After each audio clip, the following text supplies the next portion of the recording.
देखो बाबू, आज हम लोग पढ़ रहे हैं क्या चीज, न्यूक्लियोइड। ठीक है, मतलब जो न्यूक्लियस होता है बैक्टीरिया का, उसी को क्या बोला जाता है, न्यूक्लियोइड। तो सबसे पहले हम लोग बैक्टीरिया का एनाटॉमी सब पढ़ रहे थे, मतलब उसका स्ट्रक्चर जो भी है। ठीक है, स्ट्रक्चर में सबसे outermost layer cell wall पढ़ा दिए। उसके बाद आया सेल मेम्ब्रेन या प्लाज्मा मेम्ब्रेन। ठीक है, उसके बीच का स्पेस को पेरिप्लाज्मिक स्पेस। उसके बाद क्या आएगा, साइटोप्लाज्म।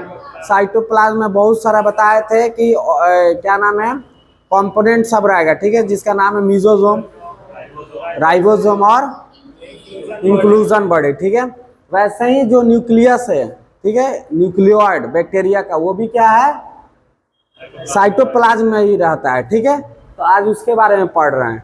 तो अब न्यूक्लियोइड जो होता है, ठीक है, बैक्टीरिया जो भी प्रोकैरियोट्स ऑर्गेनिज्म है, ठीक है, तो उसके प्रोकैरियोट्स यानी बैक्टीरिया, ठीक है, उसके जो भी न्यूक्लियस होता है उसको बोला जाता है क्या चीज, न्यूक्लियोइड। ठीक है, न्यूक्लियस नहीं बोला जाता है, वो हम लोग का जो न्यूक्लियस रहता है, ठीक है, उससे थोड़ा हट कर रहता है। बताए थे हम लोग का न्यूक्लियस क्या होता है, मेम्ब्रेन बॉन्ड स्ट्रक्चर रहता है। ठीक है, मेम्ब्रेन रहता है, ये क्या आता है, कोई भी मेम्ब्रेन इसमें प्रेजेंट नहीं रहता है। ठीक है ना, और भी न्यूक्लियोलस होता है हम लोग के अंदर। ये बताए थे जो न्यूक्लियस है, न्यूक्लियस के अंदर न्यूक्लियोलस है कि नहीं हम लोग में, यूकैरियोट्स में, लेकिन इसमें क्या रहता है, अब्सेंट रहता है। तो ये क्या होता है, हम लोग का जो भी यूकैरियोटिक ऑर्गेनिज्म है, ठीक है, उससे क्या होता है, जो स्ट्रक्चर होता है न्यूक्लियस का, बैक्टीरियल न्यूक्लियस का या न्यूक्लियोइड का, वो क्या होता है, अलग रहता है, थोड़ा हट कर आता है। ठीक है, तो उसी के बारे में हम लोग क्या करेंगे, अब स्टडी करेंगे। ठीक है, तो सबसे पहले है टॉपिक न्यूक्लियोइड। ठीक है, तो न्यूक्लियोइड को सबसे पहले कंफ्यूज नहीं करना है कि जो न्यूक्लियस होता है बैक्टीरिया को, उसी को क्या बोला जाता है, न्यूक्लियोइड। जैसा हम लोग का न्यूक्लियस का फंक्शन है, ठीक है, हम लोग का क्या फंक्शन है न्यूक्लियस का, हमारे शरीर में डीएनए रेप्लिकेशन वगैरह करना, यही ना है, ग्रोथ में हेल्प करता है, मियोसिस माइटोसिस वगैरह सब करता है। तो वैसे ही सेम जो न्यूक्लियस या न्यूक्लियोइड प्रेजेंट है किसमें, बैक्टीरिया में, उसका भी क्या होता है, फंक्शनली सेम होता है, स्ट्रक्चर अलग होता है, फंक्शन सेम होता है। ठीक है, अब सब स्टार्ट करते हैं पढ़ना। तो वहीं लिखा हुआ है कि जो न्यूक्लियस ऑफ बैक्टीरिया है, ठीक है, किसका, बैक्टीरिया का न्यूक्लियस, उसी को क्या बोला जाता है, न्यूक्लियोइड। कंफ्यूज नहीं रहना है, ठीक है ना, बहुत लोग न्यूक्लियस न्यूक्लियोइड में कंफ्यूज रहता है। स्ट्रक्चर अलग है, बनावटी अलग है, लेकिन जो फंक्शन है, जो हम लोग का फंक्शन है न्यूक्लियस का, सेम वैसा ही बैक्टीरिया में कौन करता है, डीएनए बोल रहा है, न्यूक्लियोइड। ठीक है, तो सबसे पहले जो न्यूक्लियस होता है बैक्टीरिया का, उसी का दूसरा नाम क्या है, न्यूक्लियोइड है। उसके बाद है कि नो न्यूक्लियर मेम्ब्रेन, इसमें क्या होता है, न्यूक्लियर मेम्ब्रेन प्रेजेंट नहीं रहता, लेकिन हम लोग में यूकैरियोट्स में क्या होता है, प्रेजेंट रहता है, और न्यूक्लियोलस भी नहीं रहता है। तो वही है, नो न्यूक्लियर मेम्ब्रेन और न्यूक्लियोलस, मतलब न्यूक्लियोलस भी नहीं रहता है और न्यूक्लियर मेम्ब्रेन भी नहीं रहता है। ठीक है, उसके बाद है कि क्या चीज से मिलकर ये बना हुआ रहता है, तो इट कंसिस्ट ऑफ, सबसे पहले circular, double stranded, naked DNA without histone. अब वहीं जो अब यूकैरियोट्स का बात आ जाएगा, ठीक है, यूकैरियोट्स या ह्यूमन का, सपोज मानो ह्यूमन हम लोग का, ठीक है, तो हम लोग का जो न्यूक्लियस में डीएनए रहता है वो कैसा रहता है, हम लोग का भी क्या रहता है, सर्कुलर। कैसा रहता है, तो बैक्टीरिया का भी क्या है, सर्कुलर। हम लोग का भी रहता है डबल स्टैंडर्ड। ठीक है, डीएस लिख दिए, मतलब डबल स्टैंडर्ड। ठीक है, तो बैक्टीरिया का भी क्या है, डबल स्टैंडर्ड, सेम से मिल रहा है। इसका बैक्टीरिया का है क्या चीज, नेकेड डीएनए, लेकिन हम लोग का क्या रहता है, इन्वेलप्ड डीएनए रहता है, मतलब उसमें क्या आता है, मेम्ब्रेन बॉन्ड रहता है। ठीक है, तो हम लोग का जो रहता है वो क्या रहता है, मेम्ब्रेन बॉन्ड। समझ में आया, क्या रहता है, मेम्ब्रेन बॉन्ड। लेकिन प्रोकैरियोट्स में क्या रहता है बताओ, नेकेड रहता है, मतलब कोई भी मेम्ब्रेन बाउंड नहीं रहता, खुला हुआ रहता है।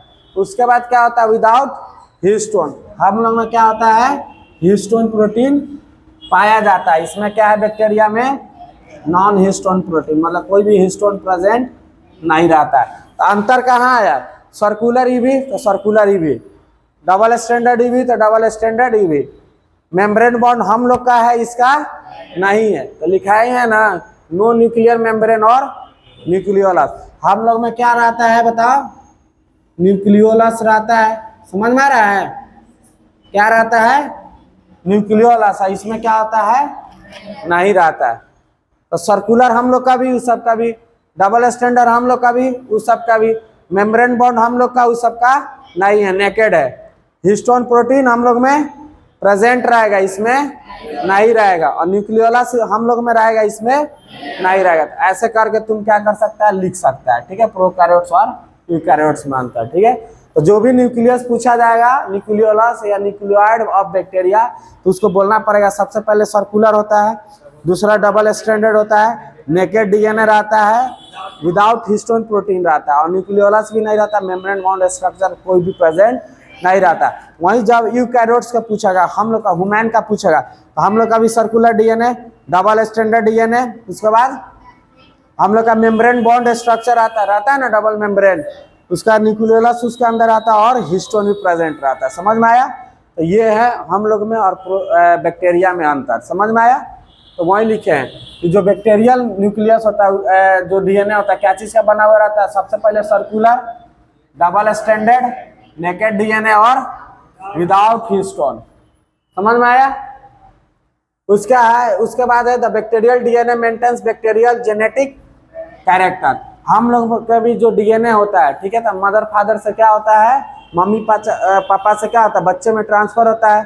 तो वैसे ही जो जेनेटिक मटेरियल है किसका, बैक्टीरिया का, तो वैसे जब वो रेप्लिकेट करेगा, ठीक है, रिप्रोडक्शन करेगा, तो क्या करेगा, उसके में भी जाएगा, ठीक है ना, क्या होगा, ट्रांसफर होगा। तो कौन करेगा, डीएनए। तो सेम फंक्शन सेम है कि नहीं, स्ट्रक्चर क्या है, अलग है, ये क्या है, स्ट्रक्चर है, क्या चीज से मिलकर बना हुआ, लेकिन फंक्शन मिला जुला कर क्या होगा, मैक्सिमम सेम ही होगा। तो इसीलिए लिखाते हैं एनालॉगस, या फंक्शनली क्या होता है, जैसे मिजोजोम है, माइटोकॉन्ड्रिया, स्ट्रक्चर दोनों अलग अलग है, लेकिन फंक्शन में मिला जुला कर सेम ही रहता है, ठीक है। ये इतना तक आ गया। उसके बाद है कि कुछ कुछ बैक्टीरिया है, ठीक है, जिसमें क्या होता है कि क्रोमोसोम के अलावा भी, ठीक है, एक एक्स्ट्रा डीएनए रहता है। समझ में आ रहा है? जैसे मानो कि बैक्टीरिया का सेल वॉल, उसके बाद क्या है, प्लाज्मा मेम्ब्रेन, ये सब क्या है, साइटोप्लाज्म, ठीक है ना। तो ये एक मानो कि क्या है, क्रोमोसोम है, बोलो, ठीक है, मिजोसोम है, क्या है, क्रोमोसोम, ठीक है ना। तो ये तो रहा, तो ये क्या हो गया, मेन डीएनए हो गया, समझ में आया, ये क्या हो गया, मेन डीएनए या मेन समझ में आ रहा है। लेकिन इसके अलावा, ये तो सेंटर में रहता है ना, इसके अलावा मानो कि कहीं पे एक और एक्स्ट्रा क्रोमोसोम डीएनए आ गया, क्या आ गया, डीएनए, मतलब क्या है, मेन नहीं है, ये क्या है, एक्स्ट्रा डीएनए, उसी को क्या बोलते हैं हम लोग, प्लाज्मिड। क्या बोलते हैं बताओ, प्लाज्मिड। मतलब ये बैक्टीरिया का मेन डीएनए नहीं है, उसी के जैसा, लेकिन डीएनए ही होता है, समझ में आ रहा है, लेकिन मेन डीएनए नहीं है। मतलब मेन डीएनए के अलावा भी कुछ कुछ बैक्टीरिया में क्या होता है कि एक और डीएनए पाया जाता है, उसको क्या बोला जाता है, प्लाज्मिड, ठीक है ना। तब ऐसा नहीं है कि प्लाज्मिड पाया जाएगा तो मेन डीएनए नहीं रहेगा, मेन डीएनए प्रेजेंट रहेगा, उसके अलावा भी कुछ कुछ बैक्टीरिया में क्या होता है, एक एक्स्ट्रा क्रोमोसोमल मटेरियल या एक्स्ट्रा डीएनए पाया जाता है, उसी का क्या बोला जाता है, उसी को प्लाज्मिड। समझ में आया, बोलो। मेन डीएनए है बैक्टीरिया का, उसके अलावा अगर कहीं पे क्या होगा, एक्स्ट्रा डीएनए पाया जाएगा, उसी को क्या बोला जाता है, प्लाज्मिड। समझ में आया? तो वही है कि सम बैक्टीरिया में possess extra nuclear genetic material. क्या है, देखो, एक्स्ट्रा न्यूक्लियर जेनेटिक मटेरियल ये है मेन डीएनए, लेकिन कभी कभी क्या होता है, कुछ कुछ बैक्टीरिया में उसके अलावा भी एक और डीएनए पाया जाता है, एक्स्ट्रा हुआ ना जी, तो उसी लिए लिखा हुआ क्या चीज, एक्स्ट्रा न्यूक्लियर जेनेटिक मटेरियल। तो वही लिखा हुआ है कि कुछ कुछ बैक्टीरिया में क्या होता है, कभी कभी मेन डीएनए के अलावा भी एक एक्स्ट्रा, ठीक है ना, क्रोमोसोमल मटेरियल या डीएनए जो पाया जाता है, उसी का नाम क्या बोला जाता है, प्लाज्मिड। तो वही लिखा हुआ है कि सम बैक्टीरिया में possess extra nuclear genetic material in the, किसमें रहेगा, साइटोप्लाज्म में है ना, nucleus consisting of DNA is known as plasmid. बोलो, समझ में आया? अब प्लाज्मिड देखो, प्लाज्मिड के बारे में एक और लाइन लिखा है कि बिसाइड्स मेन डीएनए नहीं होता है। समझ में हो रहा है? बिसाइड्स मतलब क्या होता है? उसके अलावा, ठीक है, मतलब बिसाइड्स मेन डीएनए को छोड़कर अनदर स्मॉल, ये कैसा रहेगा? इसका अपेक्षा छोटा रहेगा। ये भी क्या रहेगा? डबल स्टैंडर्ड और सर्कुलर रहेगा। समझ में आया? लेकिन क्या होगा? साइज में छोटा होगा। तो बिसाइड्स मेन डीएनए मतलब जो मेन डीएनए है इसको छोड़कर एक एक्स्ट्रा क्रोमोसोमल मटेरियल रहेगा, एक्स्ट्रा डीएनए रहेगा, जिसका नाम है क्या चीज? जो कैसा रहेगा? स्मॉल और डबल स्टैंडर्ड सर्कुलर डीएनए रहेगा, लेकिन क्या रहेगा? वो छोटा रहेगा। उसी को क्या बोला जाता है? प्लाज्मिड। बोलो, समझ में आया? तो प्लाज्मिड को क्या बोला जा सकता है कि क्या? Extra chromosomal material. ठीक है, एक्स्ट्रा क्रोमोसोमल मटेरियल मतलब क्या हुआ कि मेन डीएनए को छोड़कर एक्स्ट्रा क्रोमोसोम प्रेजेंट है। ठीक है ना, एक्स्ट्रा डीएनए प्रेजेंट है, उसी को क्या बोला जा रहा है? प्लाज्मिड। तो इसी को क्या बोल देंगे हम लोग? बताओ, प्लाज्मिड। समझ में आया? बोलो। तो याद रखना है कि मेन डीएनए रहेगा, मेन डीएनए क्या होगा? प्लाज्मिड से बड़ा होगा कि छोटा? बड़ा होगा। ठीक है, प्लाज्मिड क्या होगा? छोटा होगा, लेकिन ये भी डबल स्टैंडर्ड और ये भी सर्कुलर है, वो दोनों सेम रहेगा। समझ में आया? तब सभी बैक्टीरिया में न्यूक्लियोइड तो प्रेजेंट रहेगा, न्यूक्लियस प्रेजेंट रहेगा, मेन डीएनए प्रेजेंट रहेगा, उसके बिना बैक्टीरिया रह ही नहीं पाएगा। ठीक है, लेकिन कभी कभी क्या होता है कि मेन डीएनए के साथ या अलावा, ठीक है ना, साथ मतलब एक्स्ट्रा या अलावा भी एक्स्ट्रा एक वैसा ही सर्कुलर डीएनए, छोटा सर्कुलर डीएनए डबल स्टैंडर्ड एक रहता है। ठीक है, उसी को क्या बोलते हैं हम लोग? प्लाज्मिड। बोलो, समझ में आया? आगे बढ़ा जाए। तो वही प्लाज्मिड के बारे में लिखे हैं। तो प्लाज्मिड क्या हो गया? बताओ। एक्स्ट्रा क्रोमोसोमल मटेरियल है ना। तो क्वेश्चन ऐसे आता है कि एक्स्ट्रा क्रोमोसोमल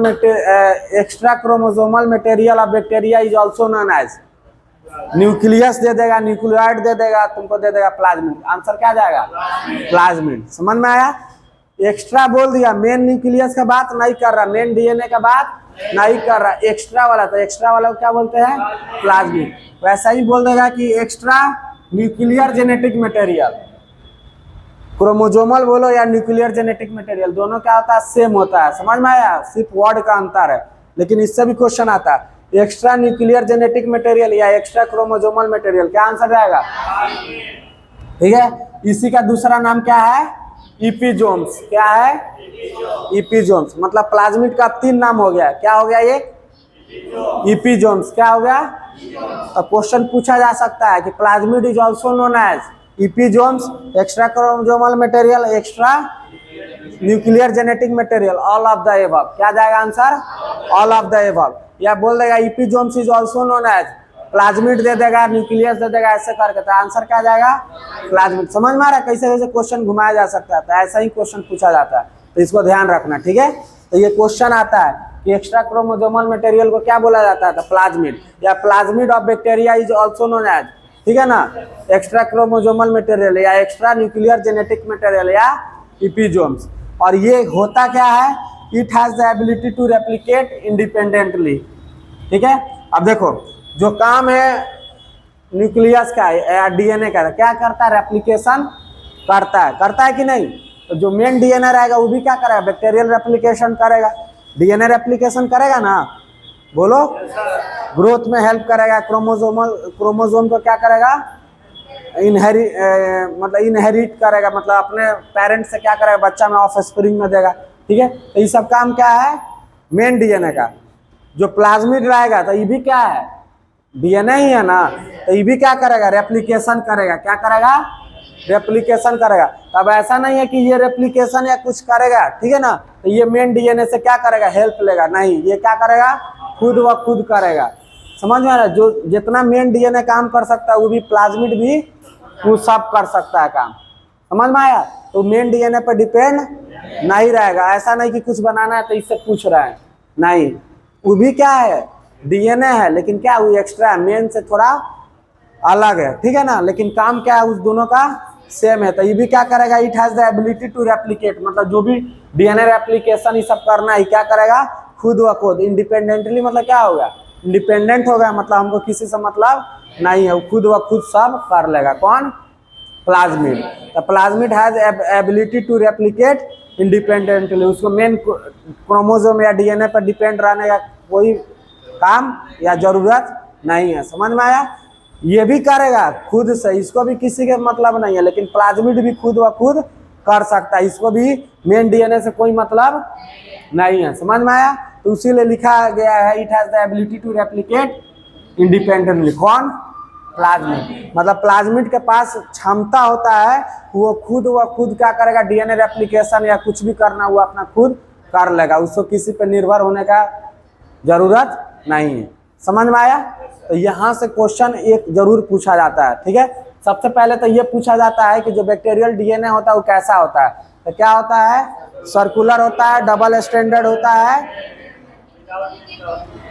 नेकेड डीएनए होता है। नेकेड मतलब कोई भी मेम्ब्रेन बॉन्ड स्ट्रक्चर नहीं होता, न्यूक्लियस नहीं पाया जाएगा, हिस्टोन प्रोटीन नहीं पाया जाएगा, वहीं यूकैरियोट्स में पाया जाएगा। समझ में आया? तो एक तो ये क्वेश्चन इंपॉर्टेंट है। और दूसरा प्लाज्मिड।